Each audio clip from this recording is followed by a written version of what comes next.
दिनांक 15 अक्टूबर 1542 को वह दिन था जिस दिन मुगल साम्राज्य के नए वारिस की उत्पत्ति हुई, जो मुगल ध्वज को संपूर्ण भारतवर्ष समेत करीबी देशों पर लहराने का ख्वाब देखता था। वे शख्स थे मुगल बादशाह अकबर। शायद उस दौरान पूरे भारतवर्ष में केवल एक ही ऐसे राजा थे जो अकबर को टक्कर दे सकते थे, वह थे महाराणा प्रताप। मुगल बादशाह अकबर एक विस्तारवादी शासक थे। उन्होंने कई शासकों को पत्र भिजवाए कि वे मुगल सल्तनत की संधि स्वीकार कर ले और यदि संधि स्वीकार नहीं की तो युद्ध के लिए तैयार हो जाए। कई भारतीय राजा जो अपनी आन बान और शान का हवाला देते थे, वे झुक चुके थे। उस दौरान उत्तरी भारत के अधिकांश शासक मुगल साम्राज्य के आगे झुके हुए थे। कोई न झुके थे तो महाराणा प्रताप। महाराणा प्रताप का जन्म 9 मई 1540 को कुंभलगढ़ में हुआ। उनके पिता का नाम उदय सिंह एवं माता जयवंताबाई थी। महाराणा प्रताप बचपन से ही वीरतापूर्ण कार्य करते आए थे। महाराणा प्रताप और बाघ के मध्य युद्ध। दरअसल मेवाड़ जंगल और पहाड़ियों से घिरा क्षेत्र रहा। एक बार गांव के मुखिया ने महाराणा प्रताप को एक आदमखोर बाघ के बारे में बताया जो उनके गांव में दहशत फैला रहा था। तब महाराणा प्रताप ने आदमखोर बाघ को मारने का निर्णय लिया। वे कई रात अपने विश्वसनीय भील साथियों के साथ आदमखोर बाघ को खोजते रहे और आखिरकार एक दिन उनका सामना आदमखोर बाघ से हुआ। महाराणा प्रताप ने अपनी सूझबूझ और वीरता का परिचय दिया और उन्होंने बाघ से आम गांव वासियों को बचाया। बाज बहादुर का मेवाड़ आगमन। मालवा में उस समय बाज बहादुर का राज, जिसकी अकबर से मुठभेड़ होनी थी, लेकिन वह अकबर की खौफ से भागकर भीलों से सहायता मांगने आ पहुंचा। ये वही भील थे जिनके पूर्वज कभी मालवा पर राज किया करते थे। भीलों ने बाज बहादुर को पनाह दी। कुछ दिनों पश्चात वह मेवाड़ धरा की तरफ बढ़ा और वह पहुंच गया राणा उदय सिंह के मेवाड़ राज्य में। मेवाड़ अरावली पर्वतमाला से घिरा हुआ क्षेत्र था। मेवाड़ के अधीन होकर ही राजपूताना के अधिकतर राजा कार्य करते थे। मुगल बादशाह अकबर की अधीनता स्वीकार करना। 1552 में आमेर में कछुआओं और मीणाओं के मध्य कई विवाद हुए। कछुआओं ने अपने घरेलू कलेश से छुटकारा पाने के लिए अकबर की अधीनता स्वीकार कर ली और मेवाड़ के गुहिलों की सेवा त्याग दी। कछुआओं के अनुकरण में जोधपुर एवं बीकानेर के राजाओं ने भी गुहिलों की मित्रता छोड़कर अकबर की अधीनता स्वीकार कर ली तथा अपने अपने राज्यों की सुरक्षा बनाने का प्रयास किया। इस प्रकार गुहिलों का साथ छोड़ वे अकबर के साथ जा मिले और अब मेवाड़ अलग थलग पड़ गया। अरावली पर्वतमाला और भील समुदाय। अरावली की पहाड़ियों में हजारों सालों से दूर दूर तक भीलों की बस्तियां बसी हुई थी। यह भील प्राचीन काल के शासक थे जिन्होंने सिवी जनपद समेत भारतीय उपमहाद्वीप के बड़े भूभागों पर अपना राजपाट स्थापित किया था। ये लोग तीर कमान का उपयोग करते थे और बड़े बड़े योद्धाओं को परास्त कर देते थे। अपने शिकार के पीछे भागते हुए वे एक पहाड़ी से उतरकर दूसरी पहाड़ी पर तेजी से दौड़ते हुए चढ़ जाते थे। भीलों में सैनिक संगठन हुआ करते थे। वे किसी संकट के समय साथ मिलकर युद्ध लड़ते थे। वैसे तो ये स्वभाव से सरल और ईमानदार होते थे, किंतु क्रोधित होने पर बड़े बड़े सुरमा को धराशायी कर देते थे। भील योद्धा स्वाभाविक रूप से पहाड़ियों के दुर्गम मार्गों से परिचित होते थे। इस कारण से बड़ी से बड़ी सेना भी भीलों से डरती थी। सौभाग्यवश इन भीलों से गुहिल शासकों के संबंध आरंभ से ही अच्छे थे। महाराणा कुंभा ने भीलों से अपनी मित्रता को और अधिक सुदृढ़ बनाया। तब से भील मेवाड़ राज्य के विश्वसनीय साथी बन चुके थे। राणा कीका और भील समुदाय। जब उदय सिंह महाराणा बने तो उन्होंने अपने राज्य की सीमाओं के दोनों तरफ मालवा तथा गुजरात जैसे प्रबल शत्रु राज्य की उपस्थिति के कारण भीलों के महत्व को और अधिक अच्छी तरह से समझा। उन्हें पता था कि मुगल और अफगान कभी भी मेवाड़ पर आक्रमण कर सकते हैं, इसलिए वे सुरक्षित स्थान की खोज करने लगे और उन्हें सुरक्षित स्थान के रूप में उदयपुर मिला। उदयपुर भीलों की वीरता से जाना जाता था। यह क्षेत्र भील राजा दोवा भील के शासन का क्षेत्र रहा। वहीं स्थानीय मान्यता के अनुसार उदाखराड़ी उदयपुर के राजा थे। उदय सिंह ने उदयपुर क्षेत्र को अपने राज्य का हिस्सा बना लिया। जब भील क्षेत्रों में नवीन बस्तियां बसाने का कार्य चल रहा था, तब उदय सिंह का बड़ा पुत्र प्रताप छोटे बालक ही थे। उन्होंने उस दौरान अनेक भील बालकों से मित्रता कर ली। भीलों को भी यह नन्हा राजकुमार भा गया और वे उसे कीका नाम से पुकारने लगे। भीलों में कीका छोटे बच्चे को कहते हैं। इस संबोधन के कारण ही प्रताप भीलों का और भी प्रिय बन गए और उनके मृदुल स्वभाव के कारण ही उन्हें भीलों ने अपना ही पुत्र मान लिया। कीका के साथ उनका भावनात्मक संबंध ऐसा बन गया कि भील युवक प्रताप के लिए मरने मारने को तैयार रहने लगे। एक समय में महाराणा प्रताप के सबसे प्रिय भील थे और भीलों के सबसे प्रिय कीका राणा थे। मुगल बादशाह अकबर का चित्तौड़ पर आक्रमण। उधर मेवाड़ की तत्कालीन राजधानी चित्तौड़गढ़ पर मुगलों का साया मंडराने लगा। राणा उदय सिंह ने बाज बहादुर को मेवाड़ राज्य में पनाह दी थी। इस कारण धीरे धीरे अकबर ने मेवाड़ को निशाना बनाना प्रारंभ किया। वह अपने साथ विशाल फौज और गोला बारूद व तोपें लेकर मेवाड़ पर आक्रमण करने के लिए बढ़ा और देखते देखते मुगल बादशाह अकबर सेनापतियों ने सीवीपुर, कोटा, गागरोन एवं मांडलगढ़ पर अधिकार कर लिया था।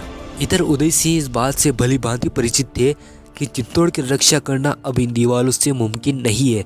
चित्तौड़ की रक्षा का जिम्मा जयमल, पत्ता व कल्ला समेत 8000 मेवाड़ियों पर आया। अकबर 6 माह तक किला भेद न पाया। एक दिन किले में महिलाओं ने जौहर कर लिया और अगले दिन जयमल, पत्ता व कल्ला अपने 8000 मेवाड़ियों के साथ युद्ध के मैदान में उतरे। उन्होंने बेहद ही वीरता से युद्ध किया, लेकिन अंततः अकबर ने चित्तौड़गढ़ जीत लिया। महाराणा प्रताप का राज्याभिषेक। उदय सिंह ने चित्तौड़गढ़ के बाद उदयपुर को अपनी राजधानी बनाया। उदय सिंह के अधीन होकर कार्य करने वाले राजस्थान के अधिकतर शासक अकबर के साथ जा मिले। कल तक जो उनके साथ खड़े थे वे अब उन्हें आंखें दिखा रहे थे। उदय सिंह के पुत्र शक्ति सिंह भी अन्य शासकों की तरह मेवाड़ का साथ छोड़ मुगल बादशाह अकबर के साथ जा मिले और वे अकबर से मिलने वाले वजीफे पर जीवन यापन कर रहे थे। राणा उदय सिंह चाहते थे कि उनके 9वें नंबर के पुत्र जगमल ही राजगद्दी पर बैठे, इसलिए राणा उदय सिंह ने जगमल को राणा बनाया। लेकिन मेवाड़ के सरदारों ने महाराणा प्रताप को एक पत्थर पर बैठाकर राज्याभिषेक कर अपना महाराणा चुना। इससे जगमल सिंह भड़क उठे और वे मेवाड़ छोड़ अजमेर जाकर अकबर के संपर्क में आए। अकबर ने उन्हें जहाजपुर की जागीर उपहार स्वरूप दे दी। महाराणा प्रताप द्वारा मुगल संधि अस्वीकार करना। महाराणा प्रताप उदयपुर के शासक तो बन गए थे, लेकिन जल्द ही बादशाह अकबर समेत अजमेर व आमेर उनके खिलाफ खड़े थे। अकबर ने महाराणा प्रताप को संधि पत्र भिजवाना शुरू किया। उन्होंने सबसे पहले जलाल खान कुरैशी को भेजा, लेकिन महाराणा प्रताप कहाँ मुगलों की अधीनता स्वीकार करने वाले थे। उन्होंने मुगल संधि अस्वीकार कर दी। जलाल खान कुरैशी के बाद कछुआ वंश के मान सिंह को भेजा, लेकिन वह भी महाराणा प्रताप को समझाने में असफल रहे। उसके बाद राजा भगवान दास अकबर के तीसरी पसंद थे। तीसरे राजा भगवान दास महाराणा प्रताप के पास मुगल संधि प्रस्ताव लेकर आए और वे कुछ हद तक सफल रहे। महाराणा प्रताप ने अपने बेटे अमर सिंह को मुगल दरबार में बातचीत के लिए भेजा, लेकिन अकबर को संतोष नहीं हुआ। अकबर बादशाह ने चौथी बार टोडर मल को भेजा, लेकिन अकबर बादशाह की कूटनीति विफल रही और अब युद्ध होना तो जायज ही था। महाराणा प्रताप ने मुगल संधि अस्वीकार तो कर दी, लेकिन उनके भाई शक्ति सिंह और जयमल अकबर के साथ जा मिले थे।